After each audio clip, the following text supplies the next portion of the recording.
Hello, magandang gabi po. Ang ating pong topic sa ngayon ay ang updates o development dito sa kay alias Totoy at saka versus sa atong ang. Ladies and gentlemen, ito po si Toto Tirador, Doctor of Jurisprudence at saka Civil Engineer License.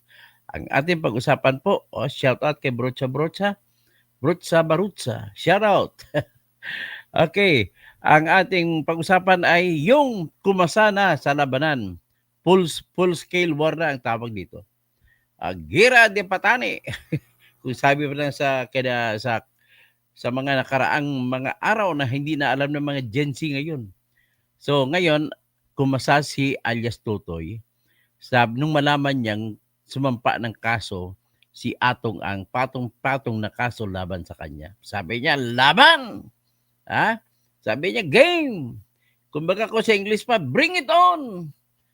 Halika!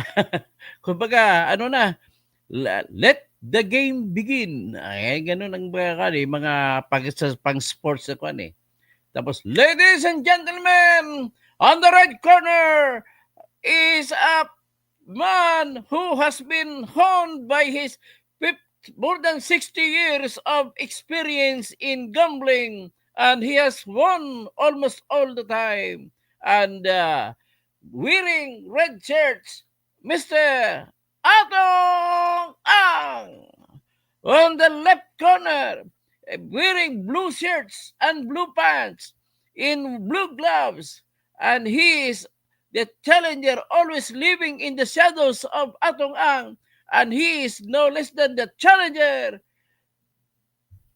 Dondon Patitungan. At Patingunan, anong apelido? Lagi ko nakakalimutan yung apelido mo. O, ito na.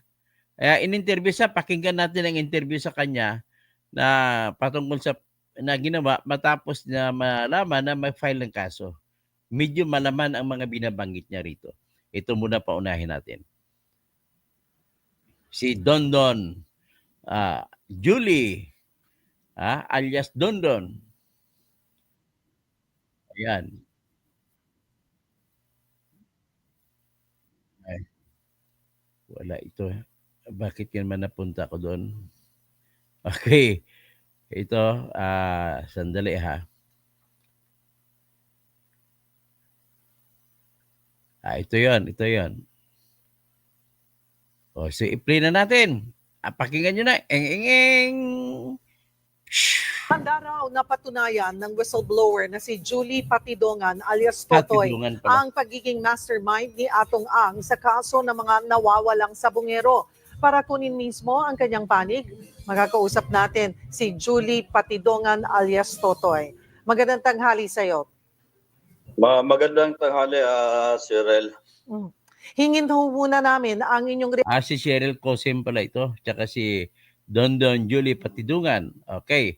Obviously, sumasakay sa sasakyan. Aksyon sa 5 kasong inihain ng negosyanteng si Atong Ang labang sa inyo ngayong araw.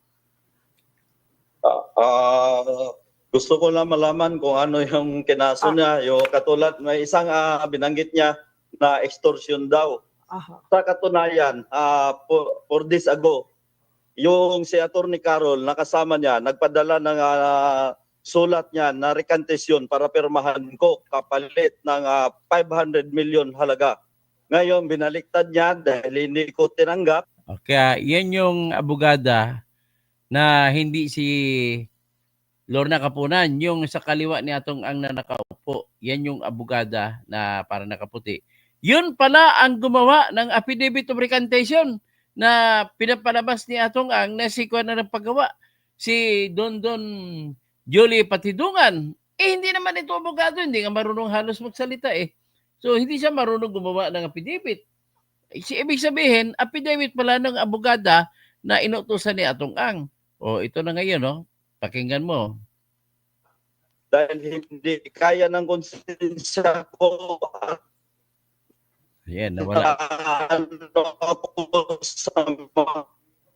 Hello, sir? Namatayan. Sorry. Kaya sabi ko, ang fake billionaire ko daw, sinagot ko lang na na gano'n ang nangyari, na extortion ang ginawa niya sa akin, na sa katunayan may black and white na recantation na binigay sa akin para papirmahan, para baliktarin lahat ng sinasabi ko. Mr. Atong Ang, yan lang masasabi ko sa iyo.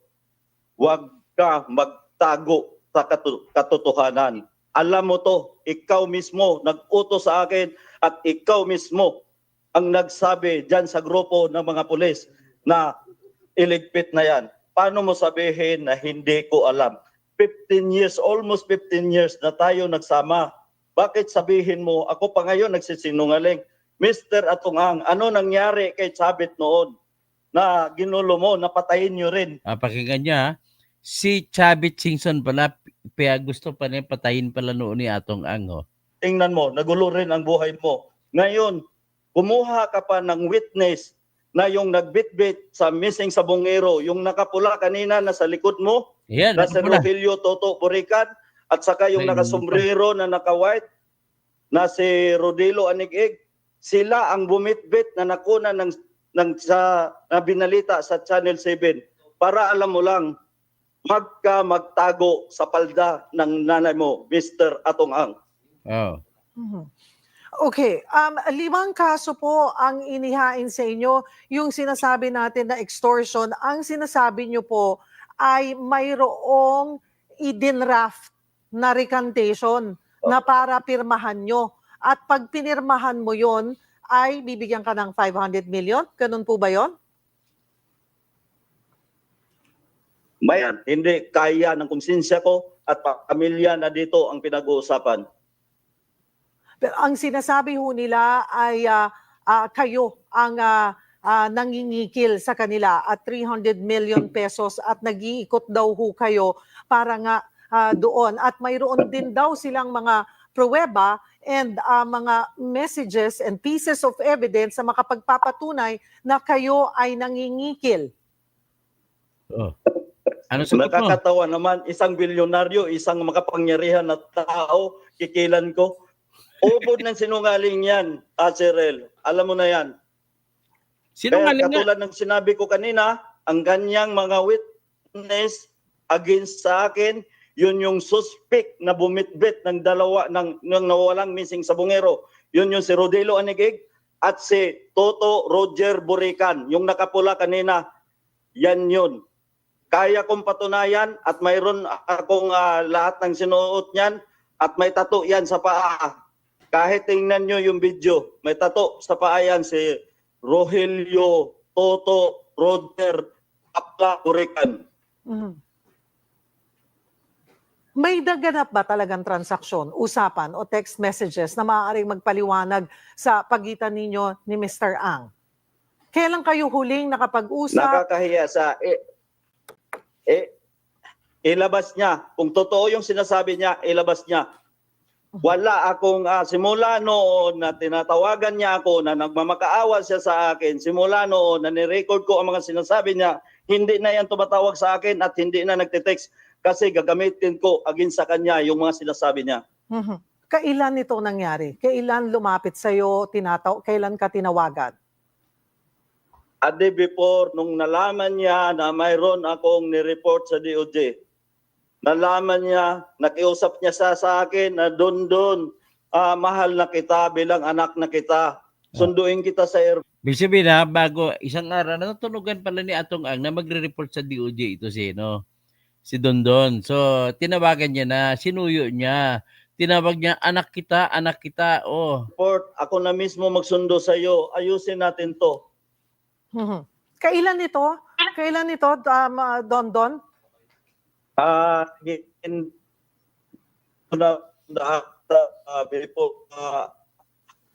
Ang alam ko nito after election, yun ang natatandaan ko.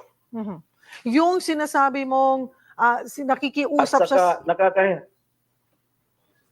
Go ahead, Dondon. At saka yung mga sinasabi niya sa media, ang galing niya magsinungaling.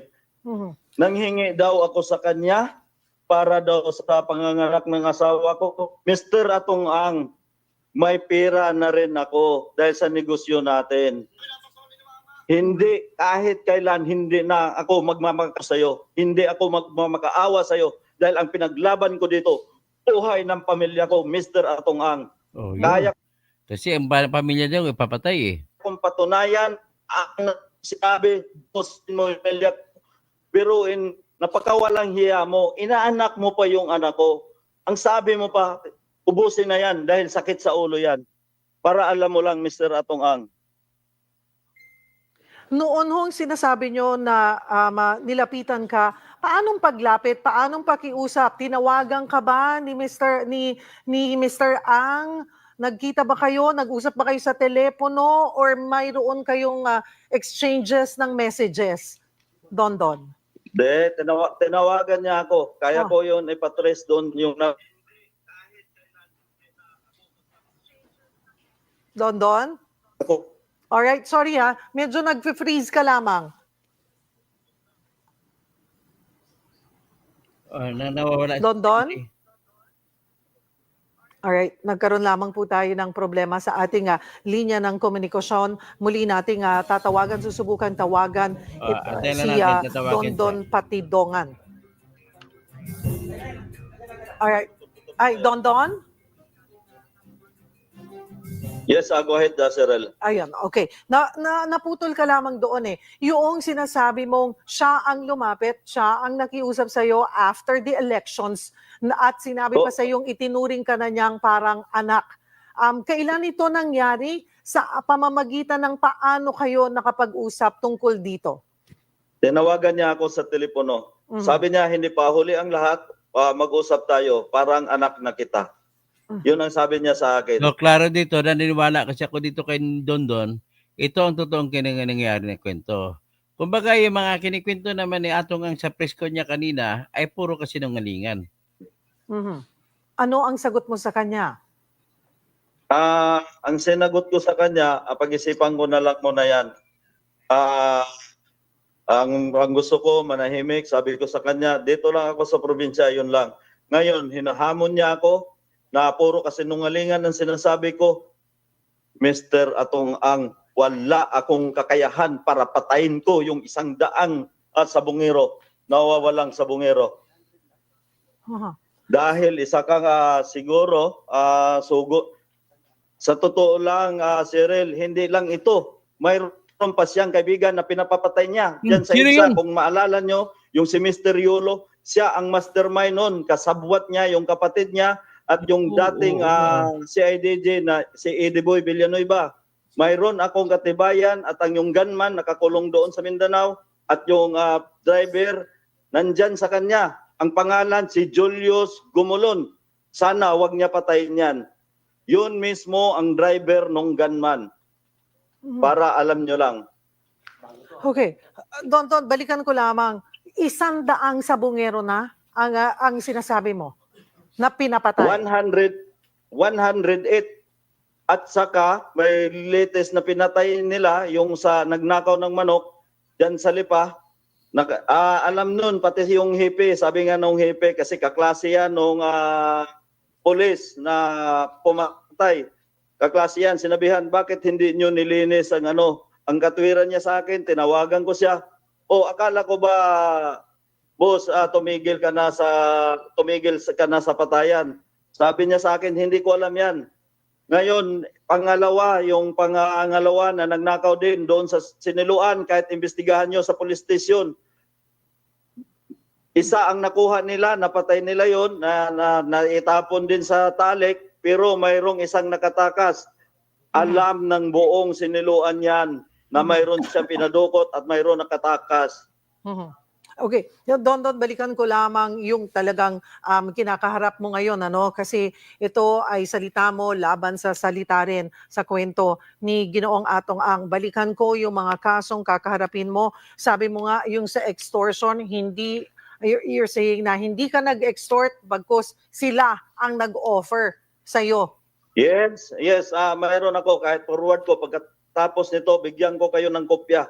Hindi ko pinirmahan yan, pinipilit niya ako, nabayaran niya ako, gawin niyang 500 million, una, sinabi niyang 300 million. Ngayon, hindi kaya ng konsensya ko.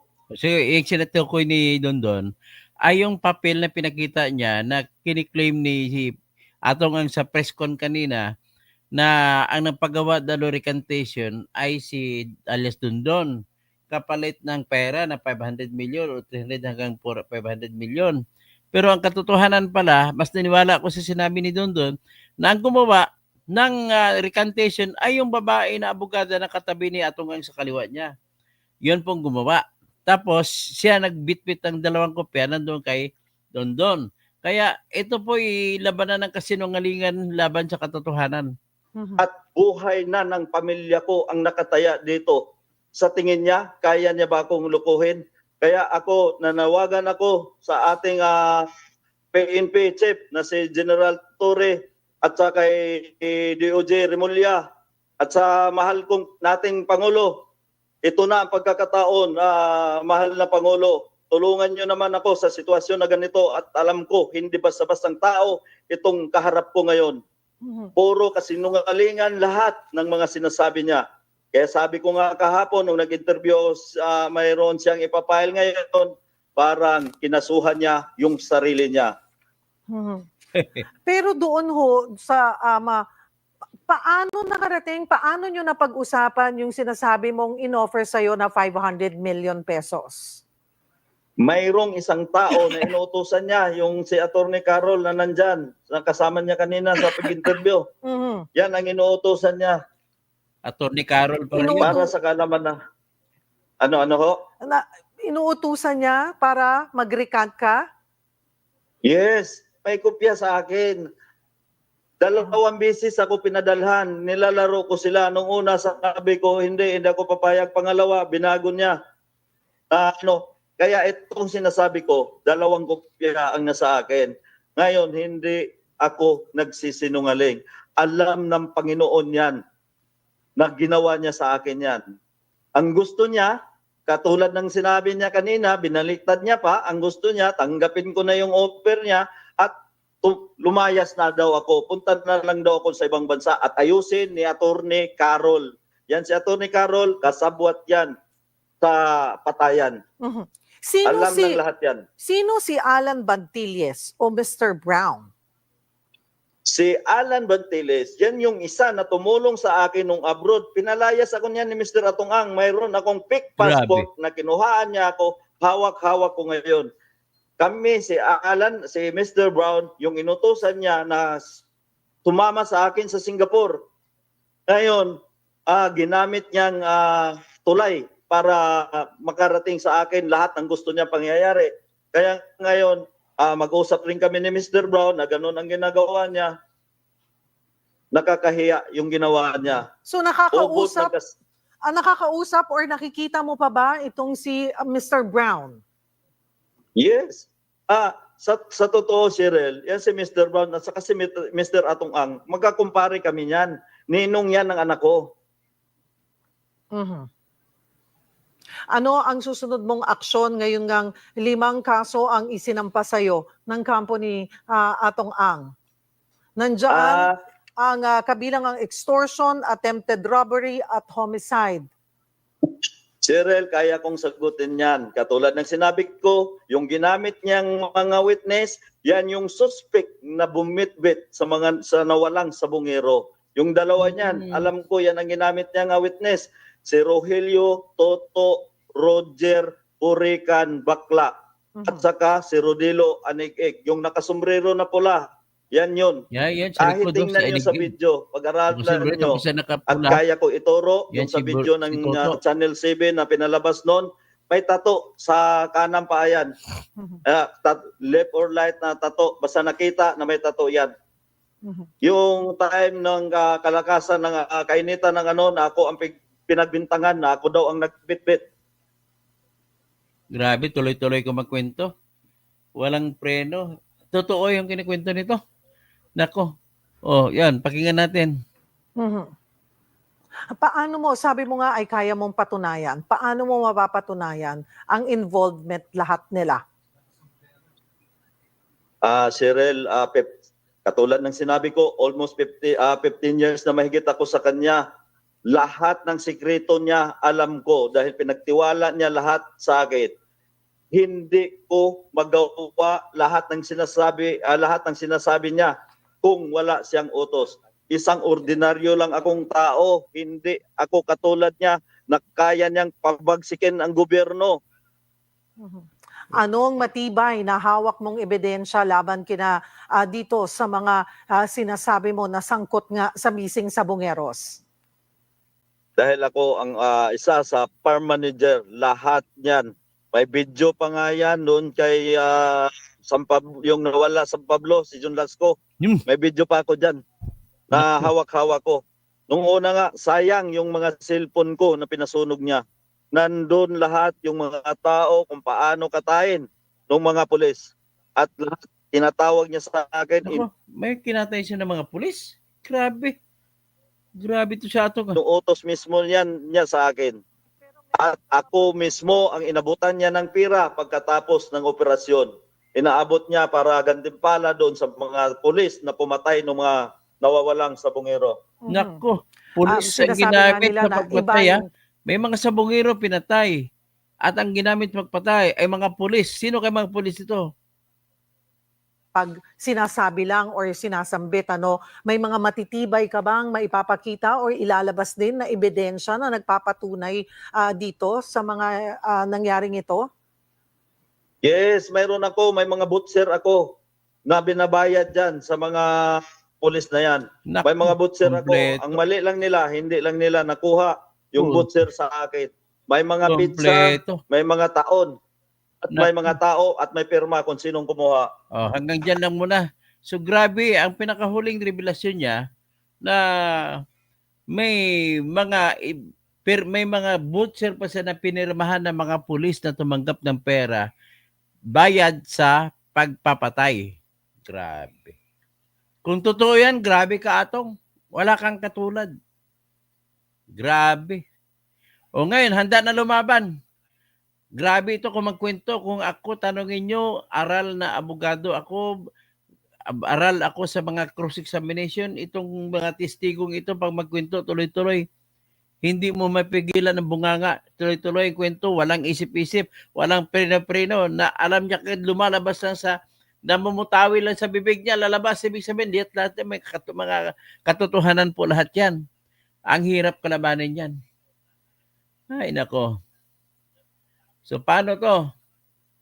So, ito ay, sabi naman ni BBM, ay wala daw walang tong Duterte. Basta ituloy itong to, at ipatuloy ang investigasyon.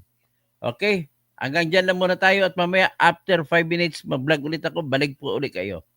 Ibang topic na naman.